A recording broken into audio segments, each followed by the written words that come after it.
Even தனுஷனாவே எடுத்துக்கங்க, அவருக்கு படம் பண்ற பிரியமே கிடையாது. கேமரா முன்னாடி நிக்கிறாரு, இப்ப பெரிய ஜாம்பவான் ஆயிட்டார் தனுஷனா. பட் அவங்களோட நான் எக்ஸ்பர்ட் இல்லையா, நான் தான் பிறவி கலைஞனாச்சேப்பா. ஃபர்ஸ்ட் வந்து இந்த ஐயர் வேஷம் போட்டு பண்ற மாதிரியும் டக்குன்னு அப்படியே டிரான்ஸ்ஃபர்மேஷன் ஆகிற மாதிரி நம்மளை பார்த்து பெரிய பெரிய நடிப்பு ஜாம்பவான் சக்கரவர்த்திகளே பயந்துட்டு இருக்காங்க. ஒரு காஃபி சாப்பிடுற வீடியோ எடுத்து என்னோட இன்ஸ்டால அப்லோட் பண்ணாலே உங்களுக்கு மில்லியன் வியூஸ் போய். ஹாய் நேட்டிவ்ஸ், இன்னைக்கு சோஷியல் மீடியால பயங்கர ட்ரெண்டா இருக்கக்கூடிய இன்னைக்கு இருக்கிற இளைஞர்களுக்கு ரொம்ப தேவைப்படுற ஒரு விஷயம் அப்படின்னா கான்ஃபிடன்ஸ். அது இவர்கிட்ட நிறையவே இருக்கு. மேன் ஆஃப் பாசிட்டிவிட்டி அப்படின்னு சொல்லக்கூடிய doctor, physiotherapist plus actor Divakar அவங்கள தான் இன்னைக்கு நம்ம சந்திச்சு பேச போறோம். வாங்க வீடியோக்குள்ள போலாம். நீங்க ஃபர்ஸ்ட் ரீல்ஸ் பண்ணிருப்பீங்கல்ல, அதோட எக்ஸ்பீரியன்ஸ் சொல்லுங்க. அதோட அனுபவம் எப்படி இருந்துச்சு? ஃபர்ஸ்ட் நான் ஃபேஸ்புக்ல தான் வந்து பாத்தீங்கன்னா ஆக்சுவலா பேசிக்கா நான் ஒரு பிசியோதெரபி மருத்துவர். எங்க சிகிச்சை வீடியோல தான் அப்லோட் பண்ணிக்கிட்டு இருந்தேன்ப்பா. 2019 தான் ரொம்ப ஆக்டிவா வர்றேன் ஃபேஸ்புக்ல. அதுக்கப்புறம் வந்து பாத்தீங்கன்னா 2019-20 காலங்கள்ல அப்பதான் ஃபர்ஸ்ட் டைம் ரீல்ஸ் ஆப்ஷனை நான் பாக்குறேன். ரீல்ஸ் ஆப்ஷனை பார்த்துட்டு வந்து பாத்தீங்கன்னா ஒரு சாங்ஸ் பண்றேன். அதை பார்த்துட்டு அதுக்கப்புறம் என்ன பண்றேன், இன்ஸ்டாலையும் என்னோட கிளைண்ட்ஸ்லாம் நிறைய பேர் இருக்காங்க. ஸோ அந்த சின்ன பொண்ணுங்க, நான் ஒரு 20-22 வயசு பொண்ணு ட்ரீட்மெண்ட் பண்றப்ப, சார் நீங்க நல்லா பண்றீங்க, இன்ஸ்டால போடுங்க, ஃபேஸ்புக்கை விட இதுல வியூஸ் அதிகமா உங்களுக்கும் அப்படின்னு சொல்ல ஆரம்பிச்சாங்க. ஸோ அவங்களோட ரெக்வெஸ்ட் பிரகாரம் இன்ஸ்டாலையும் அப்படியே அப்லோட் பண்ண ஆரம்பிச்சேன். ஆக்டிங் வீடியோ எப்ப அப்லோட் பண்ணீங்க? அதாவது இதுக்கு முன்னாடி ரீல்ஸா பண்றதுக்கு முன்னாடி மோன் ஆக்டிங்கா பண்ணி போட்டுக்கிட்டு இருந்தேன்ப்பா. மோன் ஆக்டிங்கா ஒரு எந்த பேக்ரவுண்ட் மியூசிக் இல்லாம எதுவுமே இல்லாம நிறைய வடிவேல் காமெடி, அதுக்கப்புறம் வந்து பாத்தீங்கன்னா அந்த வீரபாண்டிய கட்டபொம்மன், அந்த மாதிரி வாழைப்பழம் காமெடி கூட பண்ணியிருந்தேன்.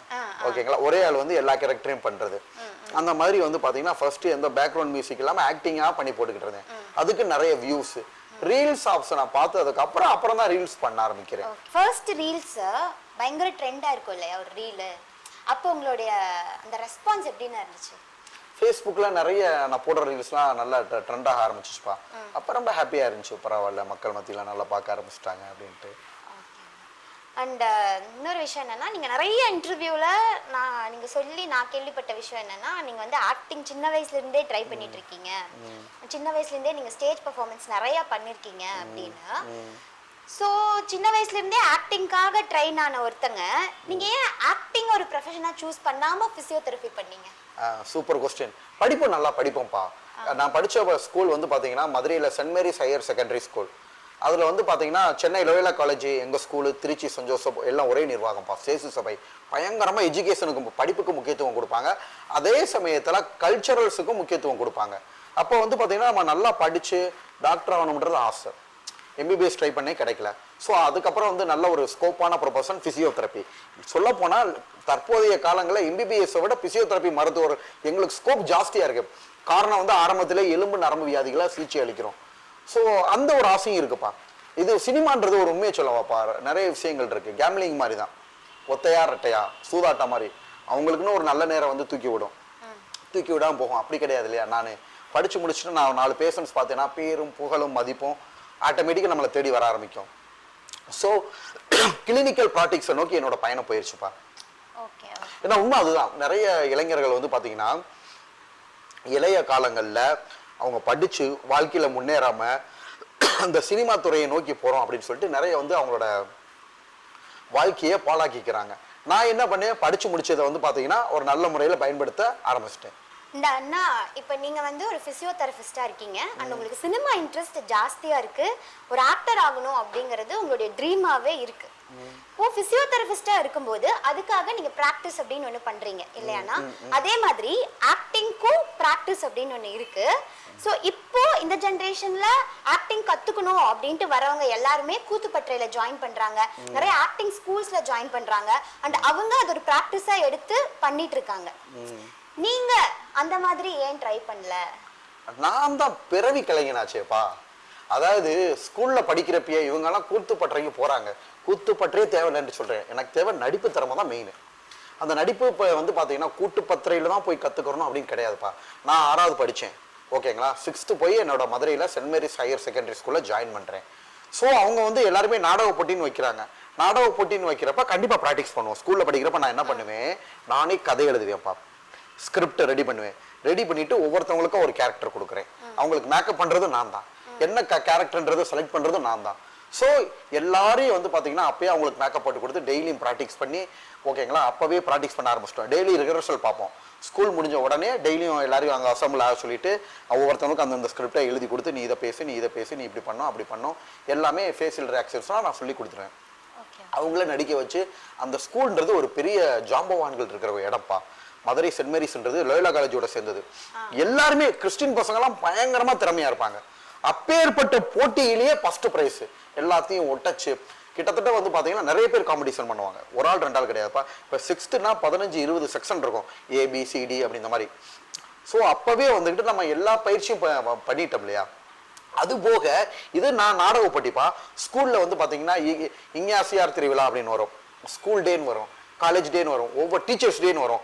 ஒன்றுக்கு ப்ரோக்ராம் கண்டக்ட் பண்ணுவாங்க. அப்போ என்ன பண்ணுவாங்க, எங்கள் ஸ்டாஃப்ஸே எங்களுக்கு ட்ரைனிங் கொடுத்து நடிக்க வைப்பாங்க. அவங்களும் எங்கள் கூட சேர்ந்து நடிப்பாங்க.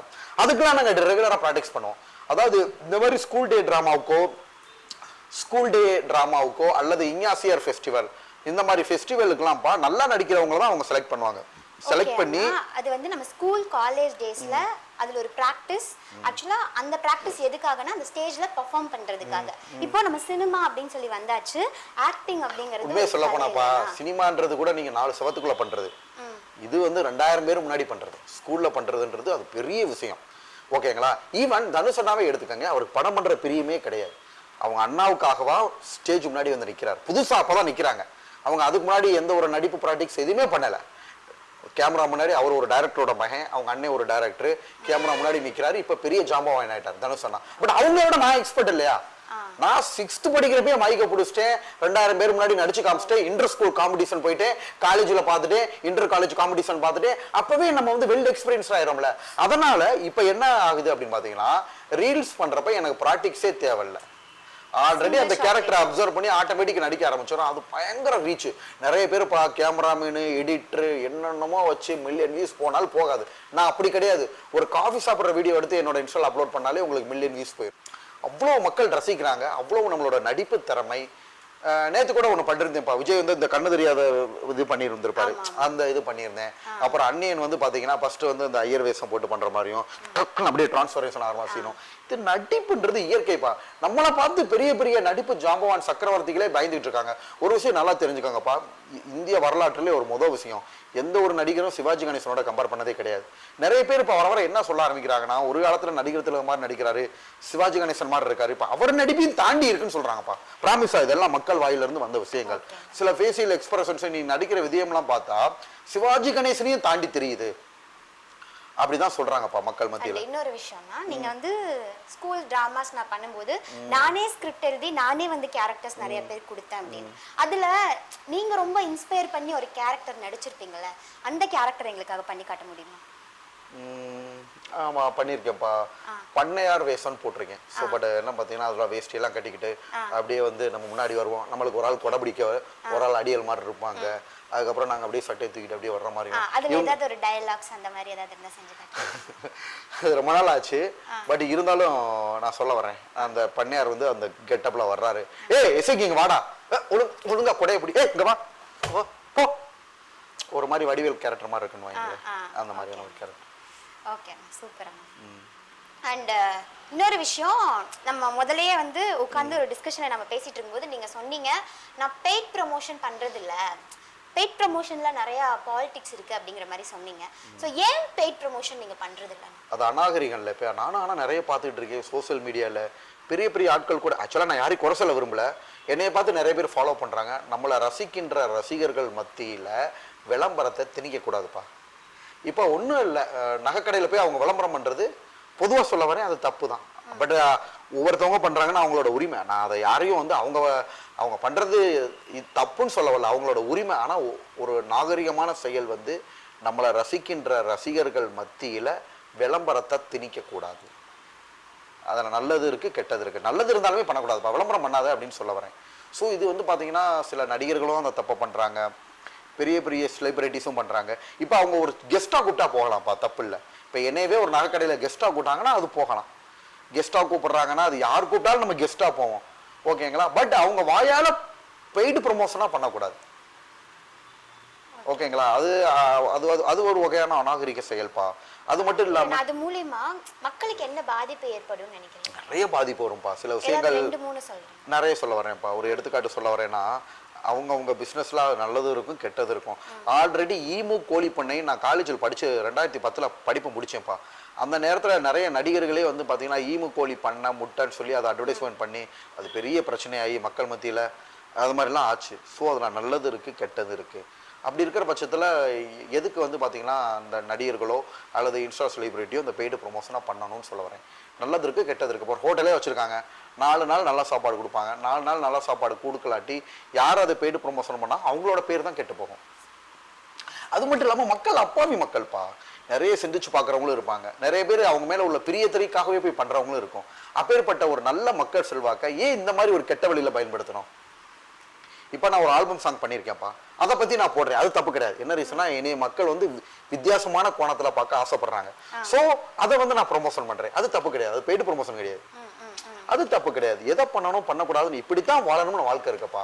ஒரு நகைக்கடையை போய் நம்ம ஒரு பெய்டு ப்ரொமோஷன் அப்படி பண்றதா தான் நான் நிறைய பண்ணியிருக்கலாமே. எனக்கு ஏகப்பட்டது வந்துச்சு. என்ன விஷயம் நடக்குது அப்படின்றது நம்மளுக்கு தெரியாதுப்பா. இன்னும் நிறைய கம்பெனில இருந்துலாம் எனக்கு கூப்பிட்டாங்க.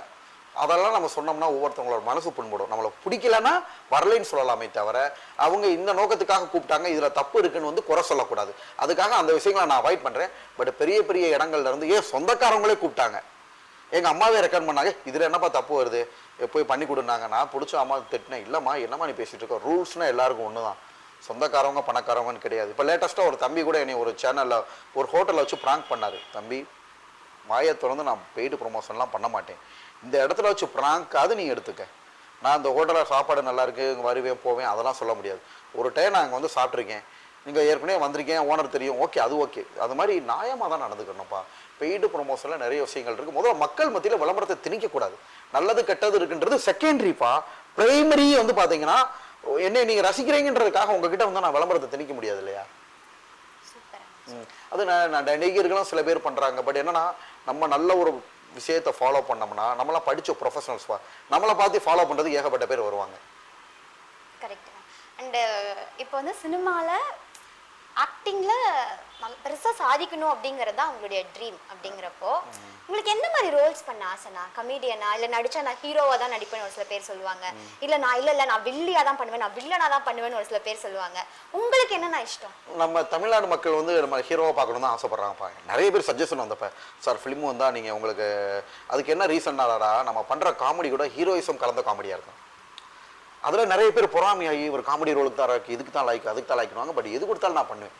இப்போ ஒன்றும் இல்லை, மாஸ்டர் ஃபிலிமில் விஜய் சேதுபதி சார் வந்து வில்லனா பண்ணார். பட் அந்த படத்துலேயே வந்து அவரோட சீன் தான் வெயிட்டு. ஒரு சீன் பண்ணியிருப்பாருங்க, வாத்தி எத்தனை விக்கெட் அவுட்டு, எனக்கு தெரிஞ்ச நியூஸ் படி 2 விக்கெட் அவுட்டு 2 ரிட்டையரில் கட்டு, அந்த சீன் பார்த்துருப்பீங்க இல்லையா? அது மாதிரி இந்த மாதிரி எந்த சீன்ஸ் கொடுத்தாலும் நல்லா பண்ணுவேன்ப்பா. பட் அதில் ஒரு ஹீரோயிஸாக இருக்கும். வில்லன் கேரக்டர் கொடுத்தாலுமே அதில் ஒரு ஹீரோயிஸாக இருக்கும். அதில் மக்கள் பார்க்குற மாதிரி இருக்கும், ரசிக்கிற மாதிரி இருக்கும். நீங்க பார்த்து இன்ஸ்பயர் ஆன ஹீரோ யாருங்க? அப்படிலாம் யாரும் இல்லைப்பா. உண்மையை சொல்ல போனால் நான் ரொம்ப டைரக்டர் பேர்லாம் தெரியாது, ரொம்பலாம் படம் பார்க்க மாட்டேன். நான் ஒரு நல்ல நடிகர். கரெக்டான நேரத்தில் கரெக்டாக வந்து நடிச்சு காமிச்சு மக்கள் மத்தியில் இப்படியும் ஒருத்தர் இருக்காரு, அடுத்த சிவாஜி கணேசனா வர்றாரு அப்படின்னு சொல்லிட்டு மக்களுக்கு தெரியப்படுத்துறதுக்கு அதுக்கு ஒரு காலம் வந்திருக்கு, அவ்வளோதான். அது எல்லாமே கடவுள் செயல் தான்ப்பா. நான் படிச்சு முடிச்ச உடனே சினி ஃபீல்டு அப்படி இப்படின்னு சுற்ற ஆரம்பிச்சிருக்கலாம். அப்போ இதை விட இன்னும் நல்லா வந்திருந்துருக்கலாம். அதுக்குன்னு கடவுள் ஒரு நேரம் வச்சிருக்காருப்பா. அதுதான் சொல்ல வரேன். இதுக்கு வந்து என்னன்னா, நல்ல நேரமும் வரணும்ப்பா, டைமும் வரணும். கடவுள் எந்த நேரத்தில் யாருக்கு எப்படி ஒரு அந்த சினிமா துறைன்றது அதுதான், அந்த பிளாட்ஃபார்ம்ன்றது அது ஒரு டைம்ல தான் வரும். அதே சமயத்தில் அது ஒரு கேம்லிங் மாதிரியும்ப்பா. நிறைய இளைஞர்கள் சும்மா நடிச்சா நான் ஹீரோவாக தான் நடிப்பேன், இருக்கிறவங்கலாம் ரஜினிகாந்த் ஆசைப்பட்டா என்னதான் நான் சொல்லுறேன்னு தெரியல. அவரோட நல்ல டைமும் தூக்கி விட்டுருக்கு, ஓகேங்களா? ஸோ எல்லாருக்கும் அப்படி தூக்கி விடும்னு என்ன இருக்கு? அது மாதிரி பசங்க வந்து படிக்கிறாங்கன்னா என்ன படிச்சிருக்காங்களோ அதில் ஒரு வேலையை வாச்சிக்கிட்டு இதை செகண்டரியாக ட்ரை பண்ணலாம். முழுக்க சினிமா செய்ய. ஏன்னா ஒரு நாளைக்கு கிட்டத்தட்ட 2000 பேர் ஹீரோ ஆகணும் வந்தால் 2000 பேர் ஹீரோ ஆக முடியாதுல்லப்பா. நிறைய ப்ரொடக்ஷன் கம்பெனிஸே வந்து பார்த்தீங்கன்னா படம் எடுக்கிறாங்க, லாஸில் போய்கிட்டு இருக்கு, நிறைய பிரச்சனைகள் இருக்குது நம்ம நாட்டில். அண்ணா இப்போ வந்து நீங்கள் பயங்கரமாக ட்ரெண்ட் ஆகிட்டீங்க. இப்போ சொசைட்டியில் ஃபிட் ஆகாத ஒரு ஆள் வந்து பயங்கரமாக ட்ரெண்ட் ஆகும்போது அவங்களுக்கு நிறையா ப்ராப்ளம்ஸ் வரும். அவங்களுக்கு வந்து ஃபேஸ் பண்ண முடியாத அளவுக்கு கூட நிறைய பிரச்சனைகள் வரும். உங்களுக்கு என்ன பிரச்சனை எல்லாம் வந்திருக்குண்ணே? எனக்கா அப்படி ஒன்றும் பெரிய பிரச்சனைகள்லாம் வந்தது இல்லைப்பா. ஆனால் வந்து பார்த்தீங்கன்னா இப்போ க்ரோத் ஆகிற டைமில் வந்து பார்த்தீங்கன்னா நான் வந்து பேசிக்காக ஃபிசியோதெரப்பி மருத்துவர்ப்பா. எங்கள் துறையிலேயே பிடிக்காத ஒரு நபர்கள் இருக்காங்க. அதாவதுப்பா கவர்மெண்ட்டில் வந்து பிரைமரி ஹெல்த் சென்டர்னு ஒன்று இருக்குப்பா கவர்மெண்ட் ஹாஸ்பிட்டல்ஸில். அதில் ஃபிசியோதெரபிஸ்ட்டை டெம்பரவரி அப்பாயின்மெண்ட் பண்ணுறாங்க. உங்களுக்கு நான் சம்பளத்தை அதிகமாக வாங்கி தரேன், என் அக்கௌண்ட்டில் காசு கொடுங்க, வாட்ஸ்அப் குரூப் ஆரம்பிக்கிறதுக்கு காசு கொடுங்க, வேலை வாங்கி தரதுக்கு அவங்க என் அக்கௌண்ட்டில் காசு கொடுங்க, நிறைய பேர் ஏமாத்துறாங்க. ஸோ இவங்களால பற்றியெல்லாம் நான் விழிப்புணர்வு கிரியேட் பண்ணிடுறேன். டெம்பரவரி போஸ்ட்டு பர்மனெண்ட் ஆகாது. கவர்மெண்ட்டில் டெம்பரவரி போஸ்ட்டு பெர்மனெண்ட் ஆகணும்னா அதில் நிறைய ஃபார்மாலிட்டி இருக்குது, அவ்வளோ லேஸில் ஆகாது. சம்பளம் உயர்றது உடனே உயராதுப்பா, அக்ரிமெண்ட்லேயே போட்டுடுறாங்க. இப்போ கவர்மெண்ட்டில் டெம்பரவரி போஸ்ட் எடுக்கிறாங்க அப்படின்னா அக்ரிமெண்ட்லேயே சம்பளம் உயராது, பெர்மனெண்ட் ஆகாதுன்னு கையெழுத்து போட்டுடுறாங்க. எவரி 11 months தான் அது வேலிடிட்டி. ஓகேங்களா? அதை ரெனியூலும் பண்ணாமல் விட்டுறாங்கன்னு வைங்க கவர்மெண்ட்டில். ஸோ இதை பற்றிலாம் நான் அவேர்னஸ் கிரியேட் பண்ணுறனால நீங்கள் வந்து எங்களை பணம் சம்பாதிக்க விடலை அப்படின்னு சொல்லிட்டு இப்போ நான் க்ரோத் ஆகிற ஸ்டேஜில் எனக்கு டெய்லி ஒரு நாளைக்கு 200 கால் 300 கால்ப்பா ஃபோன் பண்ணுறது, அசிங்கமாக திட்டுறது. போலீஸ் கம்ப்ளைண்ட் கொடுத்து அவங்க அடங்கலை. என்ன ரீசன்னா உள்ளுக்குள்ளே பயந்துட்டாங்க.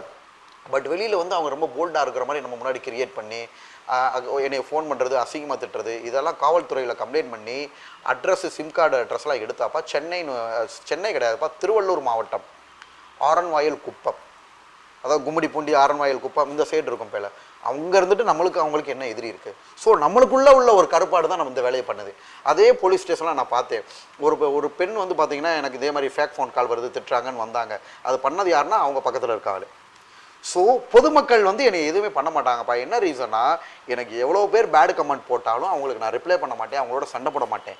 அசிங்கமாக போட்டாங்கன்னா அவங்க அக்கௌண்ட்டை வந்து பிளாக் பண்ணிட்டு போய்கிட்டே இருப்பேன்னு வைங்களேன். ஸோ பொதுமக்கள்கிட்ட இருந்து நம்மளுக்கு எந்த தொந்தரவும் வராது. இப்போ என்னன்னா, சென்னை ஆரன்வாயில் குப்பத்தில் முகம் தெரியாத எதிரிகள் புதுசாக வர்றாங்கப்பா. அந்த மாதிரி ஒரு பிரச்சனைகளை ஃபேஸ் பண்ணியிருக்கேன். அதுக்கப்புறம் என்ன ஒரு பிரச்சனைகள் அப்படின்னு பார்த்தீங்கன்னா, நிறைய பேருப்பா, அதாவது நிறைய பேர் வந்து பார்த்தீங்கன்னா யூடியூப்பில் தப்பு பண்ணுறாங்கடா. இப்போ நான் இருக்கேன்னா, நல்லா வளர்ந்து வர்றேன்னா, அந்த வந்து பார்த்தீங்கன்னா ஏதாவது ஒரு கண்டென்ட் நம்மளை பற்றி கிரியேட் பண்ணி போட்டால் வியூஸ் வரும். பட் அது வந்து பெரிய பாவம். எந்த தொழில் பண்ணாலும் அதில் தொழில் தர்மம் இருக்கணும், நேர்மை இருக்கணும். ஒருத்தவங்களை பற்றி தெரியாமல் சும்மா நம்மளை பற்றி ட்ரோல் பண்ணி போடுறதோ, ட்ரோல் பண்ணால் நம்ம வளர்ச்சி அடைவோம், அது வேறு விஷயம் வைங்க. தவறான கண்டென்ட்லாம் எடுத்து போடக்கூடாதுப்பா ஒருத்தவங்களை பற்றி. இப்போ ஒருத்தர் வந்து என்கிட்ட ஃப்ரெண்டு மாதிரி பழகிற மாதிரி பழகி, ஓகேங்களா, நம்மளோட சொந்த விஷயங்கள்லாம் வாங்கி அதை போய் யூடியூப்பில் அப்லோட் பண்ணி அதெல்லாம் பண்ணக்கூடாதுல்ல. ஒரு யூடியூபர்ப்பா என்னை இன்டர்வியூ பண்ணுறப்போ ஒரு 2 இடத்துல பேர்டு வேர்டு யூஸ் பண்ணிட்டாரு. நான் வந்து அந்த பேர்டு வேர்டை ரிமூவ் பண்ண சொல்லிட்டேன் அந்த பையன்ட்ட. அந்த பையனும் அதை எடுத்துட்டான். எடுத்ததுக்கப்புறம் நான் அந்த பையன்ட்ட கான்வர்சேஷன் பண்ணதை, நான் ஃப்ரெண்டு உங்களோட வெல்விசரு அப்படின்னு சொல்லிட்டு ஊட வர்ற மாதிரி வந்து, ஓகேங்களா, எங்கள் 2 பேருக்கு நடந்த பிரச்சனையை அவர் போட்டு அவர் கண்டென்ட் வாங்குற அப்படி நான் சொல்லிட்டேன். பிரச்சனை முடிஞ்சு அவர் எடுக்க சொல்லிட்டாரு, நான் எடுத்துட்டேன். கேட்டால் நான் ரிப்போர்ட்டர் அப்படி மாறுறாங்கப்பா. இதெல்லாம் எந்த வகையில் நியாயம்? நேர்மான ஒன்று இருக்கலாம். நான் போடக்கூடாதுன்னு சொல்லியும் எனக்கு தெரியாமலே திருட்டுத்தனம், அது ஒரு திருட்டுத்தனம் தான்ப்பா. வியூஸ் வரணும்னு சொல்லிட்டு யூடியூப்பில், இன்ஸ்டாகிராமில், ஃபேஸ்புக்கில் இப்படிலாம் தப்பாக பண்ணுறாங்க. ஸோ இது ஒரு வகையான பிரச்சனைகள். பட் இவங்களெல்லாம் பார்த்தா அநாகரிகமானவங்கன்றது எனக்கு தெரியும். அந்த பொண்ணு யாருன்னா உங்களுக்கு அலைன்ஸ் பார்த்துட்டு இருக்காங்களாமே, கல்யாண மாலை கொண்டாடும் பெண்ணே என் பாட்டை கேளு, நல்லா சூப்பராக இருக்குது. ஸோ அந்த பெண்ணை தான் யாரும் தேடிக்கிட்டு இருக்கேன். பட் அந்த படத்தில் மாதிரி வந்துடக்கூடாது. அந்த படத்தில் அவங்க 2 பேரும் முட்டிக்கிட்டே இருப்பாங்க. இதில் வந்து நல்லா இணக்கமாக நல்லா இருக்கணும். ஸோ அந்த ப்ராசஸ் ஓடிக்கிட்டு இருக்குடா. ஸோ நல்ல அலைன்ஸ் கடவுள் எப்படி காட்டுவான்னு தெரியாது. ஸோ அதுவுமே கடவுளால் நிர்ணயிக்கப்பட்ட ஒன்று தான். அது எப்போ நடக்கும், லைஃப் பார்ட்னர் இல்லையா, ஒரு சிலருக்கு டிலே ஆகும், நம்மளுக்கு டிலே தான். பட் லேட் ஆனாலும் நம்மளுக்கு வந்து ஒரு நல்ல ஒரு வாழ்க்கை துணைவியா கடவுள் அமைச்சு கொடுப்பாருன்னு ஒரு நம்பிக்கை இருக்குப்பா. அண்ட் இப்போ வந்து நீங்கள் ஆக்டிங், ஃபிசியோதெரபிஸ்ட் இதெல்லாம் இருக்கீங்க. உங்களுக்குள்ள எக்ஸ்ட்ரா கரிக்குலர் ஆக்டிவிட்டீஸ் நிறைய இருக்கும்ல. சூப்பராக கேட்டீங்க. பாடுவீங்க, ஆடுவீங்க, இல்லை வேற ஏதாவது பண்ணுவீங்க, அந்த மாதிரி ஏதாவது எக்ஸ்ட்ரா கரிக்குலர் ஆக்டிவிட்டீஸ்? கண்டிப்பாப்பா. ஸ்கூல் லைஃப், காலேஜ் லைஃப்ல நாடக போட்டி மாதிரி பேச்சு போட்டிலையும் ஃபர்ஸ்ட் ப்ரைஸாக வாங்குவேன். என்னோட பேச்சு எல்லாமே வைகோ ஸ்பீச் மாதிரி கண்ணீர்ன்னு இருக்கும். பாடுவேன், ஓரளவு பாடுவேன்ப்பா. பாடுறது நல்லா இருக்குன்னு சொல்லுவாங்க. கட்டுரை போட்டிகளில் நிறைய பரிசு வாங்கியிருக்கேன். தனி நடிப்பு மோன் ஆக்டிங்கில் நிறைய பரிசுகள் வாங்கியிருக்கேன். ஸோ இந்த மாதிரியான எக்ஸ்ட்ரா கரிக்குலர் இருக்கிறேன். மிமிக்ரியில் கலந்துக்கிட்டேன்ப்பா. பட் ரொம்ப பரிசுகள் வாங்கினது கிடையாது. அண்ட் இப்போ மோனோ ஆக்டிங் பற்றி நம்ம பேசிகிட்டு இருக்கோம். அதனால எங்களுக்காக ஏதாவது ஒரு மோனோ ஆக்டிங் பண்ணி காட்டுறீங்களா? கண்டிப்பாக பண்ணி காட்டுறேன்ப்பா. மோனோ ஆக்டிங் அப்படின்னு பார்த்தீங்கன்னா வீரபாண்டிய கட்டபொம்மன் பண்ணேன் ஸ்கூல் லைஃப்பில். இப்போ ரீசெண்டாக தெரி ரீல் நாங்கள் பார்த்தோம்னா அது பண்ணி காட்டுறீங்களா? ஓ, அந்த தெரியல பண்ணதானே? சரி, ஓகே. ஆமாம், அதில் நான் ரீல்ஸாக பண்ணியிருந்தேன். ஓன் வாய்ஸில் பண்ணுறப்ப எப்படி இருக்குன்னு பார்ப்போம். அதில் வந்து ஒரு பேர் சொல்லுவார். அது என்ன பேர் சொல்லுவார்? ராஜேந்திரன். ஓகே. ராஜேந்திரன், நீங்கள் அண்ணா அண்ணா அண்ணா எனக்கு ஸ்கூல் கூட வேணாம் அண்ணா, எனக்கு பார்வை வந்தால் போதும்ண்ணா. அண்ணா அண்ணா அண்ணா அண்ணா எனக்கு பெரிய படிப்பு கூட படிக்க வேணாண்ணா, எனக்கு பார்வை வந்தால் போதுண்ணா. Super super super. அண்ட் பாடுவீங்க அப்படின்னு சொன்னாங்க, ஏதாவது ஒரு 2 லைன் நல்ல பாட்டு பாடி காட்டுறேப்பா. உனை நான் உனை நான் உனை நான் கண்டவுடன் கண்டவுடன் கண்டவுடன் நெஞ்சுக்குள்ளே நெஞ்சுக்குள்ளே நெஞ்சுக்குள்ளே லட்சம் சிறகுகள் முளைக்குதே, நீ சூரியனை சுட்டுவிடும் தாமரையா, என்னை மெல்ல மெல்ல கொள்ள வரும் மோகினியா, ஜெய் ஜெய் உனக்கு ஜெய் ஜெய் ஜெய் ஜெய் உனக்கு ஜெய் ஜெய். நைஸ்ண்ணா, நல்லா இருக்கு. நடிப்பு துறையில ரொம்ப பெருசா சாதிக்கணும் அப்படின்னு ஆசைப்படுறீங்க. உங்களுடைய ஆசை எல்லாமே நிறைவேறணும் அப்படின்னு உமன் இன் சினிமா சேனல் சார்பாக நாங்க வந்து வாழ்த்துக்களை சொல்லிக்கிறோம். அண்ட் இவ்வளோ நேரம் எங்க கூட பேசினதுக்கு ரொம்ப நன்றிண்ணா. நன்றிப்பா, தேங்க்யூ.